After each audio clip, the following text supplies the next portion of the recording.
Romanos 8:28 dice, y sabemos que a los que aman a Dios, todas las cosas les ayudan a bien. Esto es, a los que conforme a su propósito son llamados. Hoy vamos a continuar con la segunda parte de un mensaje que empezamos hace 15 días por la voluntad del Señor, y es la promesa más gloriosa para el creyente. Ese es el título que le hemos puesto a estos dos mensajes, la promesa más gloriosa para el creyente. Ahora, este hermoso versículo contiene quizás la promesa más gloriosa en las Escrituras. Yo creo que este es un texto que casi todos aquí saben de memoria y que seguramente muchos creyentes también lo han aprendido a lo largo de la historia y lo han traído también para confortar sus almas en diferentes adversidades. Y de hecho ese es su propósito. Pero vamos a avanzar entonces en el contenido de este versículo. La semana pasada, hace 15 días, vimos dos aspectos de esta gloriosa promesa que nos brinda seguridad. Hablamos acerca de la certeza de esa seguridad. Sabemos, eso es un hecho, eso es una realidad, hay certidumbre de que eso es verdad. Y también hablamos de su alcance. Pablo hizo énfasis en el hecho de que es Dios mismo quien se encarga de hacer que el bien llegue a su pueblo. Como veíamos, una mejor traducción de este versículo sería que sabemos que Dios dispone todas las cosas para el bien de aquellos que lo aman, ¿no es cierto? Es mucho más clara y más precisa en cuanto a la idea que quiere transmitir el autor divino. Entonces, Dios es el que se encarga de hacer que el bien llegue a su pueblo. Y dicho sea de paso, a su pueblo, no a todo el mundo, ¿no? No todos los que pasan circunstancias difíciles o adversas es porque Dios está trabajando en ellos, ¿no? Los impíos, ellos también pasan situaciones difíciles, pero para ellos las cosas o todas las cosas no ayudan a bien. ¿Por qué? Porque Dios no lo ha dispuesto de esa manera. Esto es únicamente, y como vamos a abundar el día de hoy, para los creyentes. Como dijimos también, todas las cosas es un término inclusivo en el sentido más amplio, ¿no? Dios es quien dispone mediante su poder y voluntad providenciales que todas las cosas les ayuden a bien. Ahora bien, como advertimos en aquella oportunidad, Pablo no está diciendo que Dios impida que sus hijos experimenten cosas que los puedan lastimar. Eso no es lo que está diciendo. Como en algunos púlpitos lamentablemente se enseña, si eres creyente pues ya no vas a sufrir economía, o vas a gozar de buena salud, o tu familia será próspera, en fin. No, ¿verdad? Por supuesto, Pablo no está enseñando eso. Más bien está certificando que el Señor toma en sus manos todo lo que permite que suceda a sus hijos amados, ¿sí? Que el Señor lo permite. Él toma todas esas cosas, aún las peores, y al final transforma esas cosas en bendiciones. Es lo que Dios hace.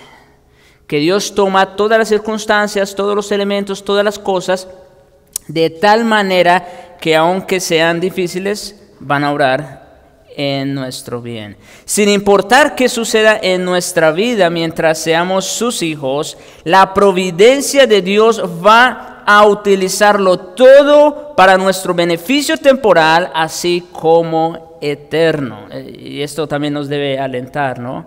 Dios no solamente piensa en nuestro beneficio temporal, sino principalmente en el eterno, porque al final de cuentas, pues todo esto va a pasar. Quizás aquí vamos a vivir vidas no tan cómodas, quizás padeciendo alguna enfermedad, en fin, muchas circunstancias pudieran pasar, pero lo realmente importante es la vida eterna y que todas esas cosas cooperan para nuestro bien. Y quiero agregar diciendo esto. Vuelvo y repito, sin importar qué suceda en nuestra vida, mientras seamos sus hijos, la providencia de Dios va a utilizarlo todo para nuestro beneficio temporal, así como eterno. Algunas veces librándonos de tragedias, ¿sí? Muchas veces vamos a ver la mano de Dios librándonos de la tragedia, librándonos del peligro, del sufrimiento, del dolor.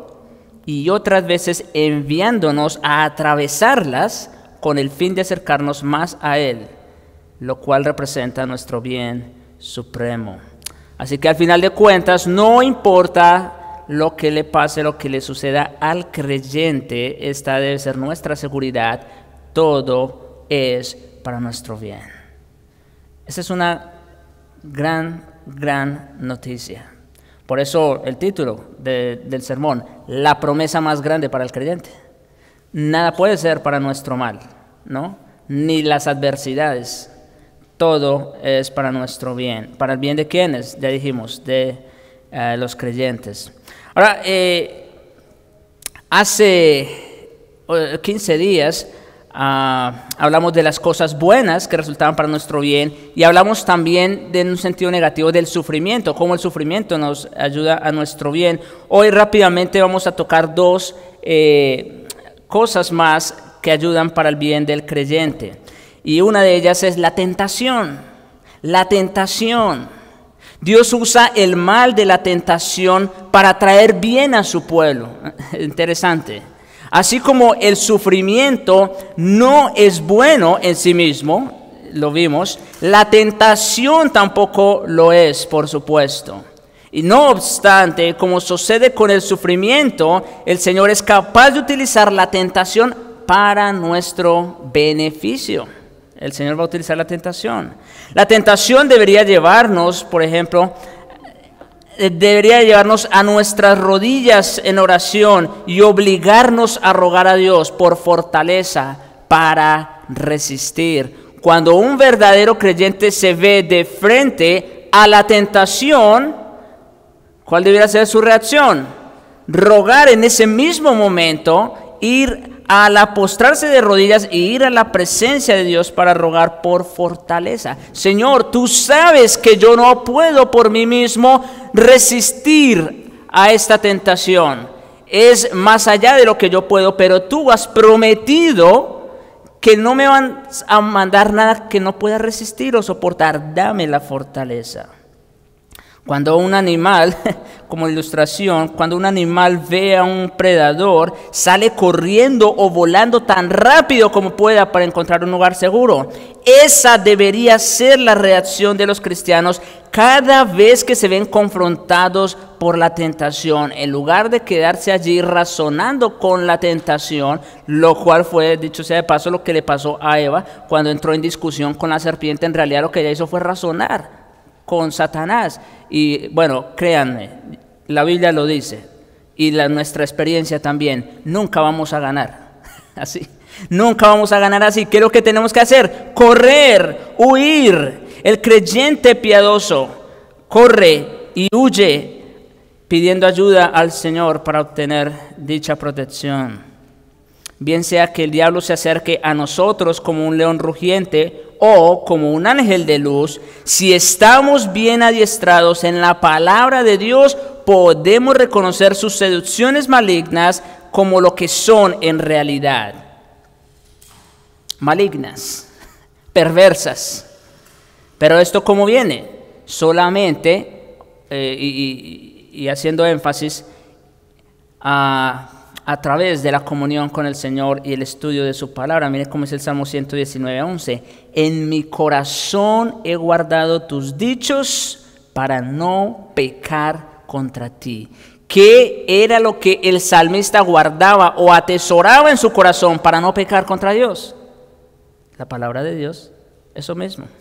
Eso es todo lo que necesitamos.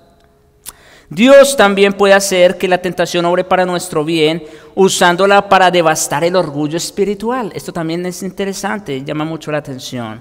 Cuando luchamos con la tentación, sabemos que en nosotros mismos seguimos siendo susceptibles a las seducciones y contaminaciones del pecado. Y cuando tratamos de resistirlo por nuestras propias fuerzas, pronto descubrimos cuán impotentes somos contra él por nosotros mismos. Otra vez, si usted es honesto consigo mismo, si usted es creyente, usted va a dar testimonio de que esto es verdad. Usted va a saber que cuando nosotros nos enfrentamos a la tentación por nuestras propias fuerzas, ¿qué va a pasar? Fracasamos, caemos, no podemos. En su encarnación, ni siquiera Jesús mismo resistió la tentación de Satanás en sus propias fuerzas humanas, sino que en cada caso confrontó al tentador ¿cómo? Con la palabra de Dios. Eso está claro, ¿no? No vamos a ir allá, ustedes ya conocen cuando el Señor fue tentado, pero las 3 veces el Señor respondió con la palabra de Dios. En otras palabras, lo que estamos diciendo es, necesitamos ser permeados completamente por la palabra de Dios. Lo decíamos esta mañana, el Señor ora por nuestra santificación, pero ¿cuál es la base de esa petición? Señor, santifícalos en tu verdad. ¿Qué sigue? Tu palabra es la verdad. Nuestra respuesta a las fascinaciones del diablo debería ser la misma que nuestro Señor tuvo mientras estuvo en la tierra. La experiencia de Cristo con la tentación no solamente nos suministra un ejemplo divino, sino que le suministró a Cristo la plenitud de la experiencia humana. A la luz de lo cual el escritor de los Hebreos pudo decir lo siguiente: porque no tenemos un sumo sacerdote que no pueda compadecerse de nuestras debilidades, sino uno que fue tentado en todo según nuestra semejanza, pero sin pecado. Así que cuando nosotros nos veamos frente a la tentación, ¿a quién deberíamos acudir? A ese que nos entiende perfectamente porque estuvo exactamente en la misma situación que usted y yo estamos. Eso también es una gran noticia, ¿no les parece? Nuestro bendito Señor Jesucristo, el cual fue tentado igual que nosotros, excepto que no pecó. Por último, la tentación debería fortalecer el deseo del creyente por el cielo, donde estará para siempre fuera del alcance de la seducción, el poder y la presencia del pecado. Mis hermanos, esto es algo que todo creyente verdadero experimenta y desea, un deseo por el cielo, por estar en la presencia del Señor. Y una de las razones por la que el creyente anhela y tiene ese deseo ferviente en su corazón, ¿por qué es?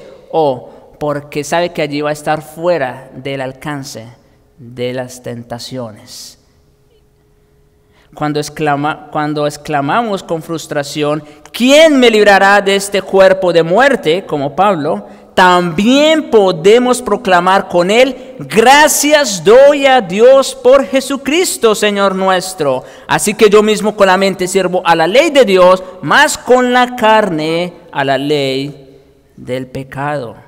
Esa es una lucha, ustedes ya saben, ya pasamos por ahí, una lucha con la que tenemos que lidiar todos los días de nuestra vida. Y es por esa razón que cada vez que el creyente se ve de frente a la tentación, ¿qué desea o qué anhela en su corazón? El día en que será librado de esa lucha, donde ya no va a tener que seguir batallando con ese cuerpo de muerte y con las tentaciones. También podemos confesar con el apóstol que a pesar de que estamos dispuestos a permanecer en la tierra para cumplir el ministerio del Señor, que el Señor quiere realizar a través de nosotros, nuestro gran anhelo es estar con Él en la patria celestial. Por eso Pablo decía, pues estoy puesto en estrecho, la verdad no sé qué escoger, porque partir y estar con Cristo es mucho mejor, pero estar con ustedes es necesario por causa del Evangelio, por causa del reino. ¿Verdad? Pero ¿cuál es el deseo en últimas que tiene todo creyente? Estar en la presencia del Señor. Así que vemos cómo Dios utiliza también las tentaciones para nuestro bien. ¿Sí se dan cuenta? Es interesante cómo Dios toma algo tan malo como es la tentación, pero lo utiliza, Él lo transforma para nuestro bien. Pero vayamos un poco más allá y hablemos del pecado. Las tentaciones hasta cierto punto, bueno, se entiende, porque no es pecado en sí mismo. Una cosa es ser tentado y otra cosa es caer en la tentación. Les invito que lean, es un folleto bien cortito sobre la tentación de John Owen. Lo pueden conseguir en internet, está al alcance de todas las personas. Él habla sobre la tentación. Pero bueno, hablemos sobre el pecado. Y ustedes ya saben lo que es el pecado, ¿no? En términos generales. Pero el punto aquí es que Dios usa el mal del pecado como un medio para traer bien a sus hijos. ¿Cómo? Algo tan malo y tan perverso como el pecado, ¿cómo puede ser para nuestro bien? Bien, y aquí esto, apelando un poquito a la lógica, esto tendría que ser cierto, que el pecado también es para nuestro bien, si tomamos al pie de la letra la declaración de Pablo con respecto a todas las cosas. Nosotros ya dijimos que todas las cosas ayudan para nuestro bien. Todas, aquí son todas, es inclusivo, ya lo dijimos. Eso quiere decir entonces que aún el pecado, algo tan malo y tan perverso como el pecado, también ayuda para nuestro bien. Aún más que el sufrimiento y la tentación, el pecado no es bueno en sí mismo, por supuesto que no, porque constituye la antítesis del bien. También veíamos esta mañana, Dios es luz y no hay ningunas tinieblas en Él. Por supuesto, Él es 3 veces santo, ese fue el énfasis de la enseñanza. Sin embargo, en la sabiduría y poder infinitos de Dios, lo más admirable es que Él hace que el pecado obre para nuestro bien. Y hago énfasis en que Él hace otra vez. No es que el pecado sea bueno en sí mismo, ¿no?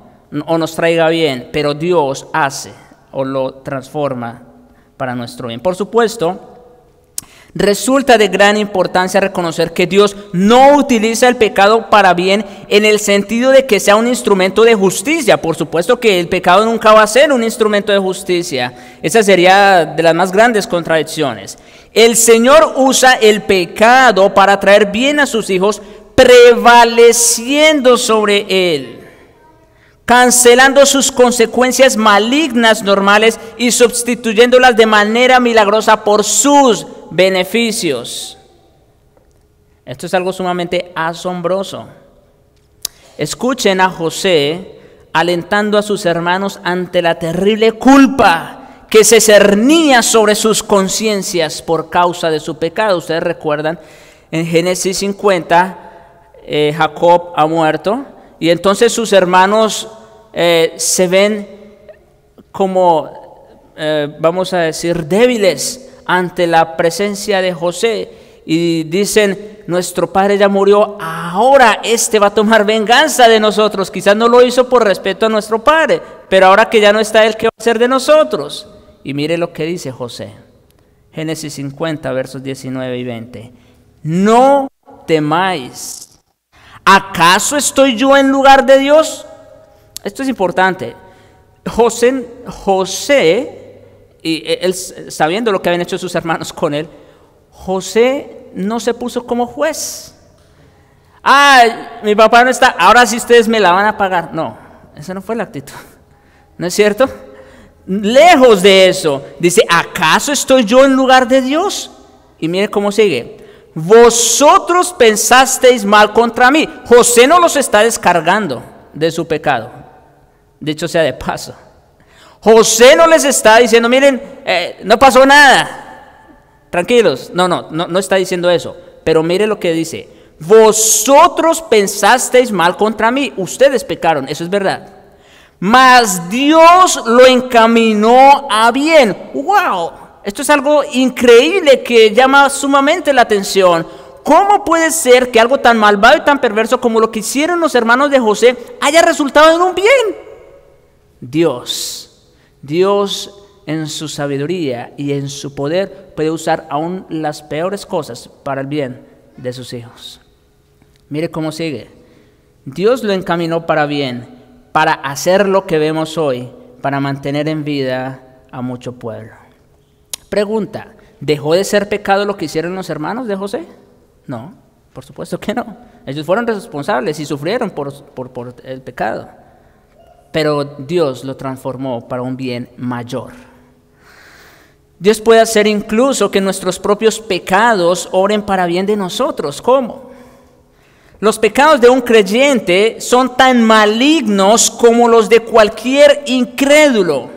Incluso peor, en el sentido de que nosotros con un mayor conocimiento y con mayor luz somos más responsables de no pecar. ¿Sabían ustedes eso, no?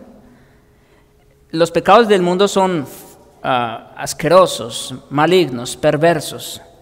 Cuando un creyente peca es peor en el sentido de que nosotros con el conocimiento y la luz que el Señor nos ha dado, pues somos más responsables de no pecar, y sin embargo lo hacemos. Ok. Sin embargo, la consecuencia última del pecado de un creyente es inmensamente diferente, porque la deuda por todos sus pecados, los del pasado, presente y futuro, han sido completamente pagados por su Salvador. Eso también hace una diferencia infinita. Un incrédulo que peca, él todavía no sabe lo que le espera. Ahora, un creyente que peca, sí tiene esperanza, porque sabe que uno pagó por él. Aunque la verdad fundamental de Romanos 8 es que por la gracia inefable de Dios, un cristiano está preservado para siempre de la consecuencia última del pecado, que es la condenación eterna, como dice Pablo. Ahora pues ninguna condenación hay para los que están en Cristo. Un cristiano sigue sujeto a las consecuencias inmediatas y temporales de los pecados que cometa, así como muchas consecuencias durables de pecados cometidos por él o ella antes de la salvación. ¿Qué quiere decir esto? Es verdad, el cristiano que lo es en verdad ya no se va a perder. Nosotros creemos que Dios a los que salva guarda y preserva. El que empezó en nosotros la buena obra, que dice, la perfeccionará, la completará hasta el día de Jesucristo. Ahora, eso no quiere decir que Dios va a pasar por alto nuestros pecados. El pecado sigue siendo pecado. El pecado sigue siendo abominación delante del Señor. ¿Recuerdan ustedes las palabras del profeta Natán cuando descubre a David en su pecado? Permítame ir allá rápidamente. Segunda de Samuel y el capítulo 12. Segunda de Samuel, capítulo 12. Y voy a leer del versículo 10 en adelante. Ustedes ya conocen la historia, ya saben que David pecó con Betsabé, y no solo eso, sino todavía para complicar más las cosas, pues mató a su esposo para tomarla a ella por mujer. ¿Qué les parece, no? Un hijo de Dios. Versículo 10. Por lo cual, o sea, por todo eso que hizo, ahora no se apartará jamás de tu casa la espada, por cuanto menospreciaste y tomaste a la mujer de Urías Eteo para que fuese tu mujer. ¿Se dan cuenta? ¿Qué dice? No se apartará jamás la espada de tu casa. Versículo 11. Así ha dicho Jehová: he aquí yo haré levantar el mal sobre ti de tu misma casa.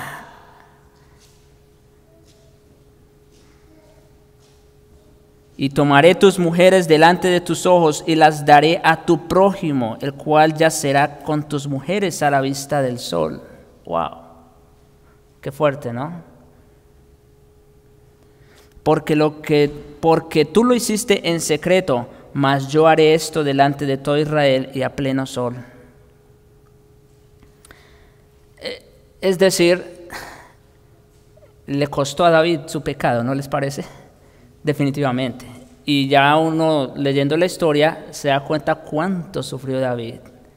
En su casa, principalmente, con sus hijos. Violaciones, muertes, usurpación al trono, en fin. Versículo 13. Entonces dijo David a Natán: pequé contra Jehová. Y de aquí es que sale la oración del Salmo 51 que se leyó hace un momento, ¿verdad? Por eso quise que hicieran la lectura. Entonces dijo que pequé contra Jehová. Y Natán dijo a David: también Jehová ha redimido tu pecado, no morirás. Es decir, pregunta, ¿David perdió su salvación por el pecado que cometió? No. Aquí tenemos seguridad de salvación, eso sí.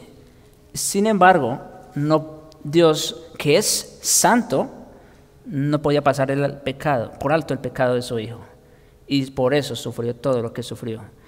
Usted y yo no quisiéramos estar en los zapatos de David, con todo lo que él sufrió, con todas las penas que él sufrió, en su propia casa y con sus enemigos todavía. Bueno. Como se advirtió anteriormente, el creyente que peca no se libra de la disciplina de Dios, sino que debe tener la seguridad de recibirla como una herramienta de remedio que contribuye a producir santidad en su vida. Si usted es creyente y usted peca, espere recibir la disciplina del Señor. Porque Dios al que ama, ¿qué dice? Disciplina y azota a todo aquel que recibe por hijo. No crea que porque eres hijo de Dios, Dios va a pasar por alto el pecado. No, Dios no va a pasar por alto el pecado. Ahora, y aquí dicho sea de paso, esto es una buena señal para saber si eres verdadero creyente o no. Tú sabes cuáles son tus pecados, ¿no es cierto? La pregunta que yo tengo para hacerle es: ¿estás recibiendo la mano del Señor, la disciplina de Dios? ¿Por qué? Porque si tú estás en pecado y estás viviendo a sus anchas y no recibes ninguna reprimenda de parte de Dios, eso es una luz roja. Porque quizás entonces no seas un hijo de Dios. Porque al que ama, disciplina y azota a todo aquel que recibe por hijo. Ese es el bien supremo para el cual Dios hace que nuestro pecado funcione, mis hermanos. ¿Cuál? Hacernos crecer en santidad, humillarnos como le pasó a David. Dios también hace que nuestro propio pecado obre para nuestro bien, llevándonos a desechar el pecado y desear la santidad. Como leímos en el Salmo 51 hace un momento, qué oración tan hermosa. Mis hermanos, esa debiera ser nuestra oración diaria, casi diría yo, porque diariamente pecamos contra Dios. Y si eso es verdad, también es verdad que el verdadero cristiano desea dejar el pecado y buscar la santidad de Dios. Cuando caemos en pecado, nuestra debilidad espiritual se hace evidente y nos vemos humildemente motivados a buscar el perdón y la restauración de Dios. Maligno y perverso como es el pecado, Dios puede usarlo para traernos bien al despojarnos de nuestro orgullo y nuestra supuesta invulnerabilidad. Entonces, mis hermanos, Dios muchas veces va a permitir pecado en nuestras vidas. Eso es verdad. Y aunque vamos a sufrir las consecuencias temporales del pecado, también eso es verdad. Sin embargo, Dios en su soberanía, en su sabiduría y en su poder aún puede usar cosas tan malas y perversas como el pecado para traer bien. Pregunta, siguiendo o terminando más bien con la historia de David. ¿Quién fue el heredero de David? Salomón. ¿Y sabe de quién es hijo Salomón? de Betsabé. Eso solo lo hace Dios. Ahora, ¿por eso David fue excusado de su pecado? ¿Por eso David no sufrió las consecuencias? No, pero Dios es el que hace o el que transforma las cosas para un mayor bien. Y la ilustración suprema, definitivamente, de cómo Dios dispone todas las cosas, todas, incluyendo las más dolorosas y malignas para el bien de sus hijos, puede encontrarse en el sacrificio y la muerte de su propio Hijo. En la crucifixión de Jesucristo, escuchen, Dios tomó el mal más grande que Satanás pudo haber producido jamás. Sí, mis hermanos, lo peor que Satanás podía hacer ya lo hizo. Ya lo hizo. Ya no puede hacer nada peor que eso, matar al Hijo de Dios. Y sin embargo, Dios lo convirtió en la bendición más inmensa que pueda concebirse y que podía ofrecerse a la humanidad caída: salvación eterna del pecado. Wow. Es interesante, es sumamente interesante la manera como Dios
quién sabe. Gracias. Y es que es importante el sonido, porque yo sé que también hay muchos que nos están escuchando de sus hogares, entonces por eso también. Bien, hermanos, seguimos adelante. Entonces ya hablamos de dos cosas sumamente negativas que Dios hace o que Dios transforma para el bien de su pueblo. ¿Cuáles dijimos? La tentación y el pecado. Ok, rápidamente hablemos de los receptores de esa seguridad. Versículo 28 de Romanos 8, que es nuestro texto de estudio. Dice: y sabemos que a los que aman a Dios, todas las cosas ayudan a bien. Esto es, a los que conforme a su propósito son llamados. ¿Quiénes son los receptores de esa tremenda bendición, de esa seguridad? Bien, hermanos, esto es única y exclusivamente para sus hijos, que Dios promete orar todas las cosas para su bien. Ya dijimos, esto no es para todo el mundo, no es para todas las personas, es exclusivamente de sus hijos. Desde la perspectiva humana, por decirlo de alguna manera, nosotros somos los que aman a Dios, como dice el texto, los que aman a Dios. Mientras que desde la perspectiva divina, nosotros somos los que son llamados. Y vamos a explicar esto rápidamente. Hablemos entonces de los que aman a Dios, los que aman a Dios. En primer lugar, Pablo describe a quienes reciben seguridad eterna como los que aman a Dios. Esto es importante. Nada caracteriza más al creyente verdadero que un amor genuino a Dios. Las personas redimidas aman al Dios de la gracia que les ha salvado. Eso es sumamente importante. Ese es el primer fruto del Espíritu, el amor. A causa de sus naturalezas pecaminosas y depravadas, los no redimidos aborrecen a Dios. Eso es algo natural en el hombre.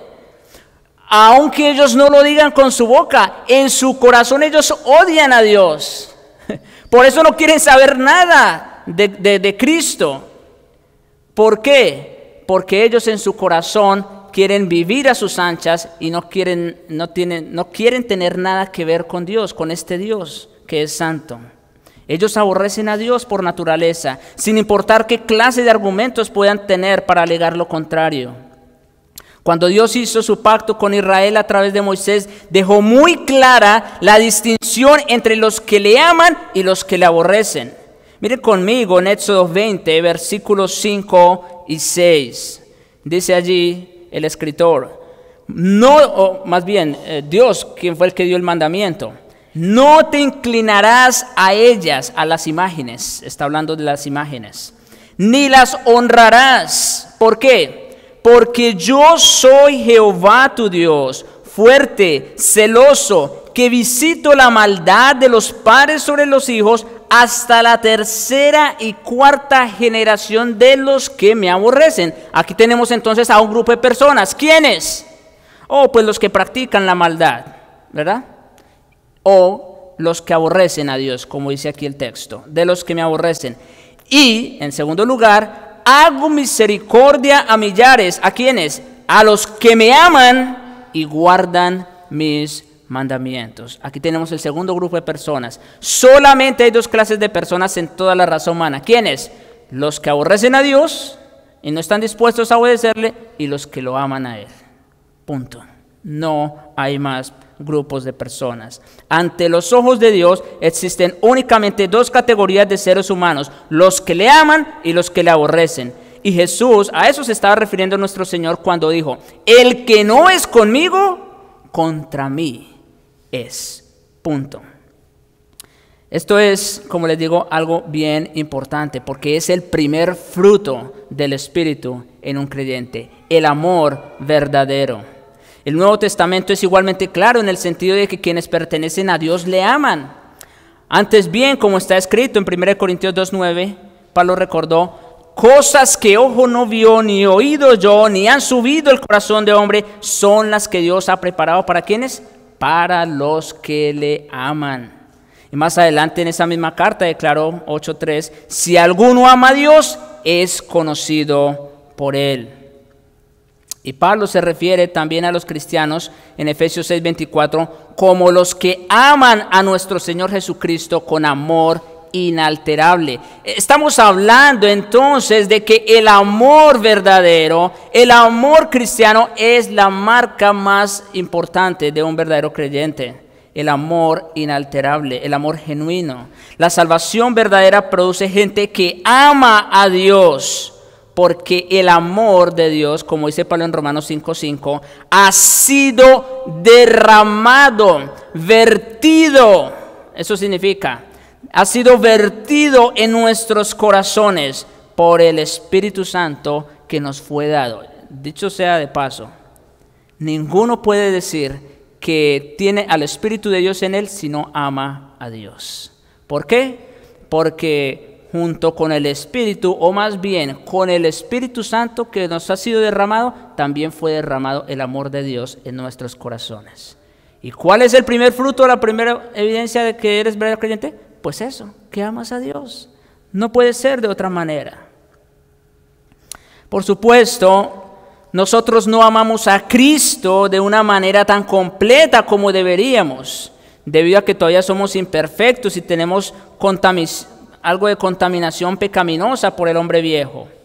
Y es por esa razón que Pablo dijo a los filipenses: esto pido en oración, Filipenses 1:9, que vuestro amor abunde aún más y más en ciencia y en conocimiento. Esta es una oración también permanente que debe estar presente siempre en nuestras vidas, que el amor de Cristo abunde más y más en ciencia y conocimiento. El amor de ellos hacia Cristo era genuino, pero aún no era perfecto.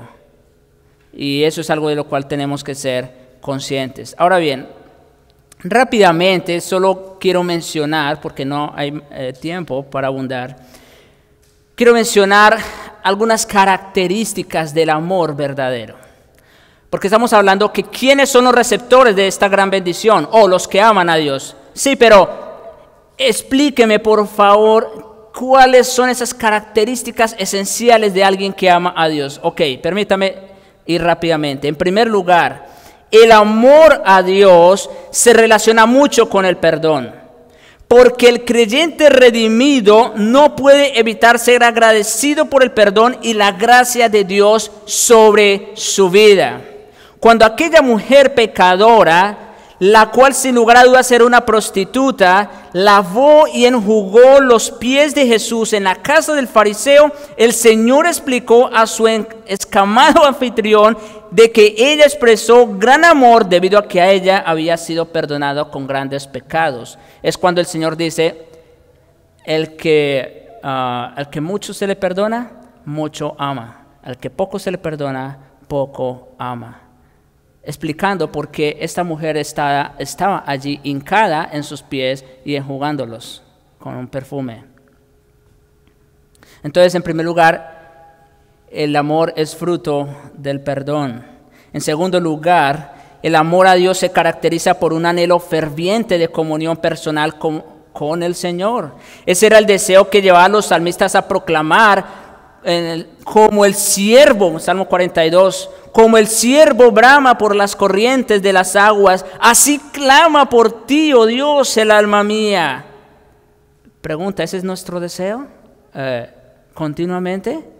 Así clama por ti, oh Dios, el alma mía. Mi alma tiene sed de Dios, del Dios vivo. ¿Cuándo vendré y me presentaré delante de Dios? ¿Es nuestro deseo estar en la comunión del Señor todos los días?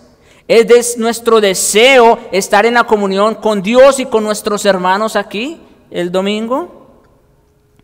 Y el Salmo 73, ¿a quién tengo yo en los cielos sino a ti?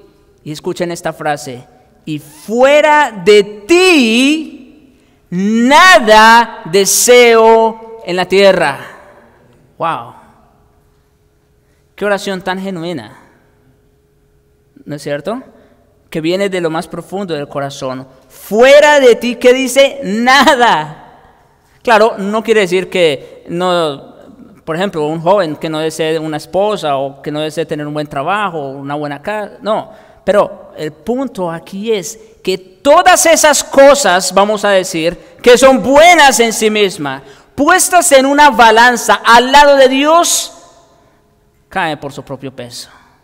Nada es digno de ser comparado con tener a Dios. Nada puede ser comparado. En tercer lugar, el amor a Dios también está relacionado con la obediencia. Mire cómo dice aquí, ¿por qué me llamáis Señor, Señor y no hacéis lo que yo os digo? Es como un reclamo, ¿no les parece? Que el Señor está haciéndole a sus discípulos. ¿Por qué me llamáis Señor, Señor y no hacéis lo que yo os digo?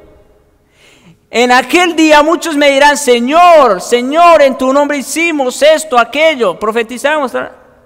¿Y qué les dirá? Nunca os conocí, apartaos de mí, hacedores de maldad. ¡Wow!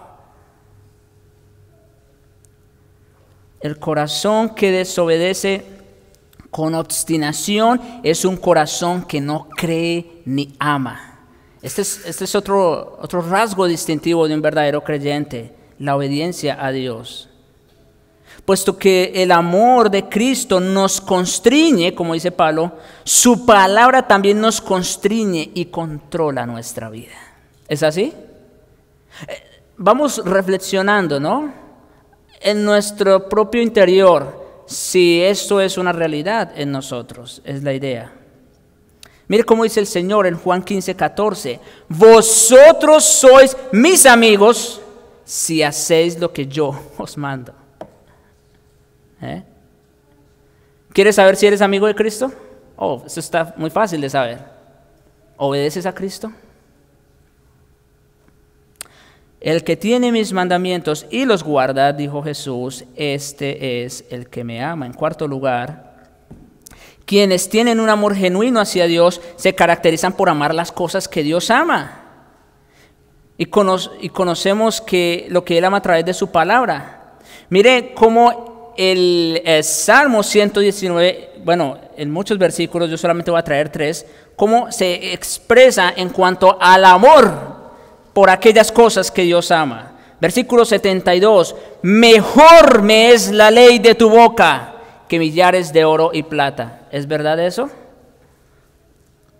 ¿O nos gana el deseo por tener más? La avaricia. Mejor me es la ley de tu boca que millares de oro y plata. Oh, versículo 97. Cuánto amo yo tu ley. Todo el día es ella mi meditación. Versículo 103. Cuán dulces son a mi paladar tus palabras, más que la miel a mi boca. ¿Así gustamos la palabra del Señor? En quinto lugar, los que tienen amor genuino hacia Dios aman la gente que Dios ama. Esto debería ser muy obvio. Digo yo, debería ser obvio, pero no es tan obvio en la práctica. Los que tienen amor genuino hacia Dios aman la gente que Dios ama. De forma reiterada e inequívoca, Juan asevera que una persona que no ama a los hijos de Dios, no ama a Dios y no pertenece a Dios.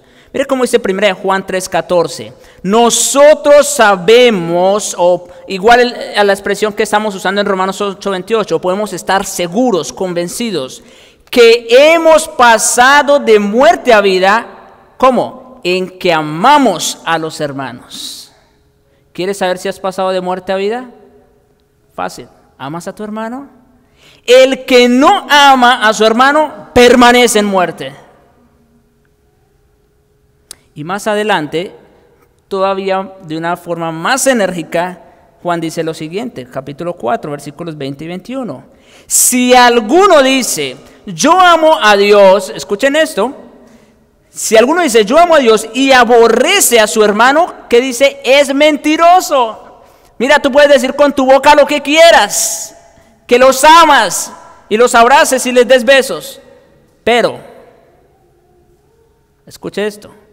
Si alguno dice, yo amo a Dios y aborrece a su hermano, es mentiroso. Pues el que no ama a su hermano, a quien ha visto, ¿cómo puede amar a Dios a quien no ha visto? Así de sencillo. Y nosotros tenemos este mandamiento de Él. El que ama a Dios, ame también a su hermano. Y Santiago, me gusta cómo lo pone, no lo tengo aquí, pero cuando dice, ¿cómo puedes decir que amas a tu hermano? ¿Verdad? Si lo ves tener necesidad, si lo ves con falta de abrigo y tú le dices, ve y caliéntate, y no le prestas una ayuda, o tiene necesidad de comida y tú no le das, pues la fe del tal, dice Santiago, que es vana, es vana. En sexto lugar, el amor genuino a Dios aborrece lo que Dios aborrece. Y quise traer porque es bien importante también. El amor genuino a Dios aborrece lo que Dios aborrece.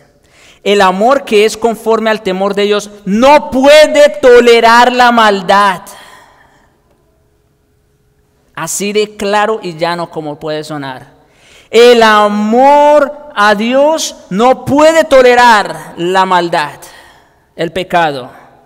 No se goza de la injusticia, dice 1 Corintios 13, más se goza de la verdad. Y miren, mis hermanos, esto también debe hacernos reflexionar. Porque muchas veces pareciera sentirnos cómodos con el pecado o con gente que practica el pecado. Y eso también debe ser una luz roja para nosotros. Porque el amor verdadero no se goza de la injusticia, más de la verdad. El cristiano que ama se duele por el pecado. Primero que todo por el pecado que hay en su propia vida, pero también por el pecado que hay en las vidas de los demás, especialmente en la vida de los hermanos en la fe.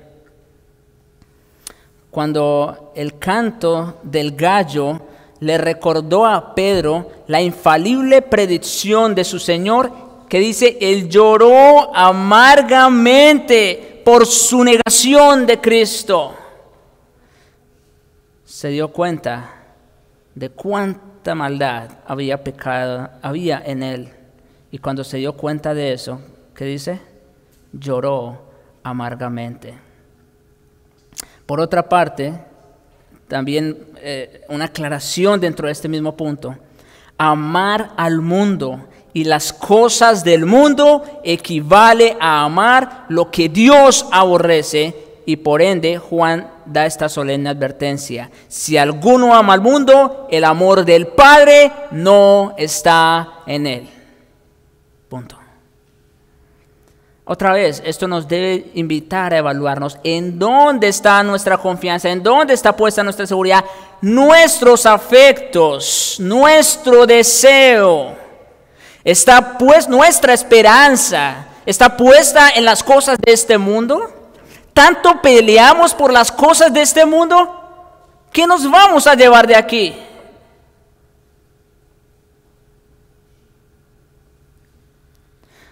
Ustedes saben que nosotros no predicamos un evangelio de miseria. Por supuesto que no. Pero es verdad que muchas veces nos enredamos tanto en las cosas de este mundo que dejamos a un lado lo más importante. El Señor dice: buscad primeramente el reino de Dios y su justicia, que de lo demás yo me encargo. Punto. ¿Esa es nuestra confianza? Aunque se nos ha mandado aunque se nos ha mandado a amar a Dios y a los hermanos creyentes, aquí esto es una aclaración bien importante. Ese amor no se origina ni puede originarse en nosotros. El amor a Dios es dado por Dios mismo. Esto es importante. Ninguno puede amar a Dios si no ha sido amado por Él primero.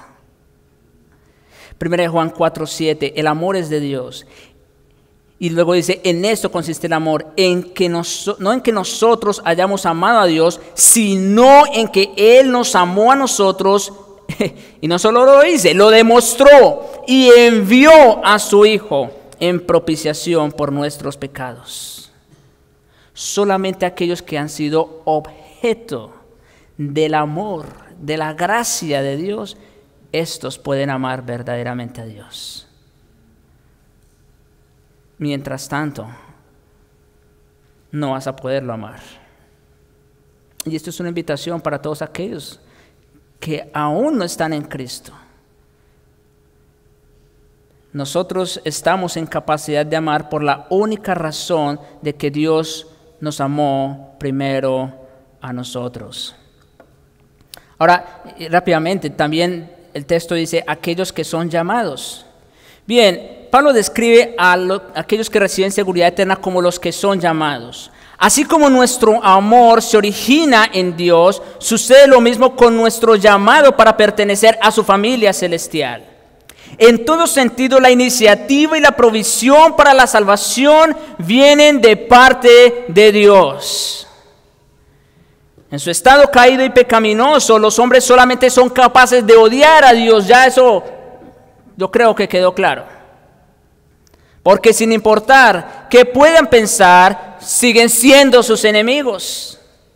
Dios nos salvó a nosotros, no cuando éramos sus enemigos, sino cuando éramos sus enemigos e hijos de ira. Cuando dijo Jesús que muchos son llamados y pocos los escogidos, estaba haciendo referencia al llamado externo del Evangelio que se extiende a todos los hombres a fin de que crean en Él. Eso es verdad. En la historia de la iglesia no hay nada más obvio que el hecho de que muchas y quizás la mayoría de las personas que recibieron este llamado no lo aceptaron o lo rechazaron. Acuérdense, hay dos tipos de llamado. Está el llamado general, que es la libre oferta del Evangelio, una invitación a que crean el Evangelio. Ese es un llamado general. Pero hay un llamado particular. Ahora, lo que digo es: muchas personas a lo largo de la historia, la mayoría han rechazado ese llamado general. Como dice el Señor en Juan 5:40, y no queréis venir a mí. Escuchen esto. ¿De quién es la culpa? Porque hay muchos que dicen: Señor, tú no me escogiste. No. Ese no es el punto aquí. Tú no me llamaste. No. Ese no es el problema. El problema es que tú no quieres venir a mí para que tengas vida. No obstante, En las epístolas, los términos llamados y llamamientos se emplean en un sentido diferente, como les decía, que hace referencia a la obra soberana de regeneración. Cuando Pablo usa el término aquí de que los que aman a Dios, todas las cosas les ayudan a bien, esto es, los que conforme a su propósito son llamados, se está refiriendo a la acción soberana de Dios, esa obra regeneradora, en la cual Dios opera en el corazón de un creyente y le lleva a una nueva vida en Cristo. Pablo explica el significado de esa expresión en los 2 versículos que siguen, y por eso también no voy a tomarme mucho tiempo en esto, pero rápidamente, todos los que son llamados son escogidos y redimidos por Dios, y al final estos mismos son glorificados o van a ser glorificados. Han sido predestinados por Dios con toda seguridad para ser sus hijos y ser conformados a la imagen de Dios. Más adelante, como les digo, en el libro de Romanos, Pablo emplea incluso los ejemplos de Jacob y Esaú para ilustrar el llamado eficaz de Dios.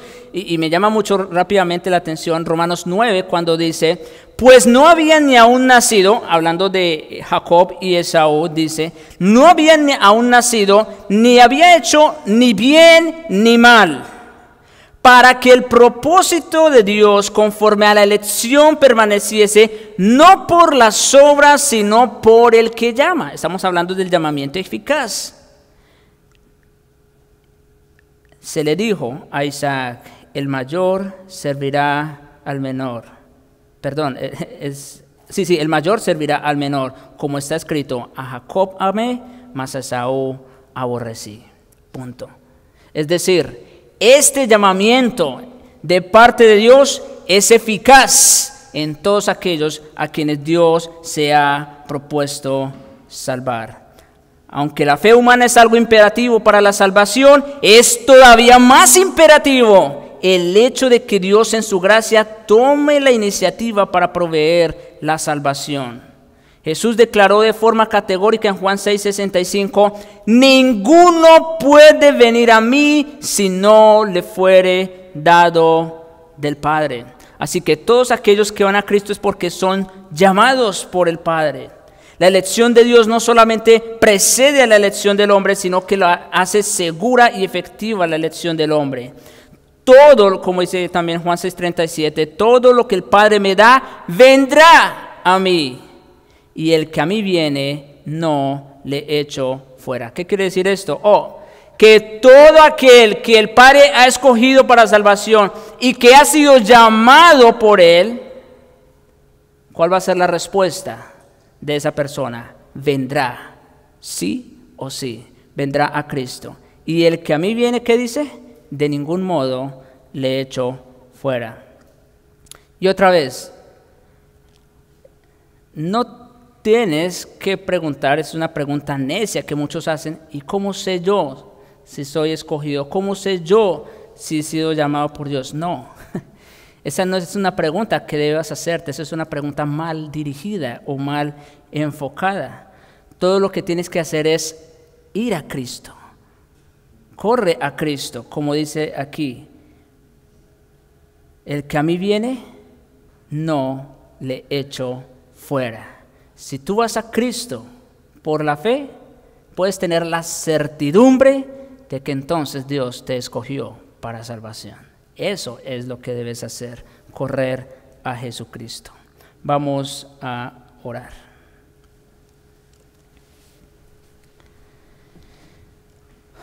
Padre bueno y misericordioso, gracias te damos por este día, gracias te damos por tu palabra que nos has dado. Toda ella es verdad, Señor, y gracias te damos, Señor, por esta certidumbre que nos das al saber, Señor, que todas las cosas, Señor, aun aquellas que son malas en sí mismas, Señor, el sufrimiento, la tentación, incluso el pecado, Señor, cómo tú puedes usar esas cosas para nuestro bien. Oh Señor, solo tú eres digno de alabanza, de adoración. Y te rogamos, Señor, te rogamos, te suplicamos que nos mantengas en esa confianza. A nosotros, Señor, los que hemos sido llamados por ti, aquellos en los cuales tú has derramado tu amor en nosotros, para que de la misma manera te amemos. Pero también, Señor, te rogamos por aquellos que no han puesto su confianza en Jesucristo, para que no esperen más, porque no hay esperanza fuera de ti. Te lo rogamos, Señor, en Jesucristo y para su gloria. Amén.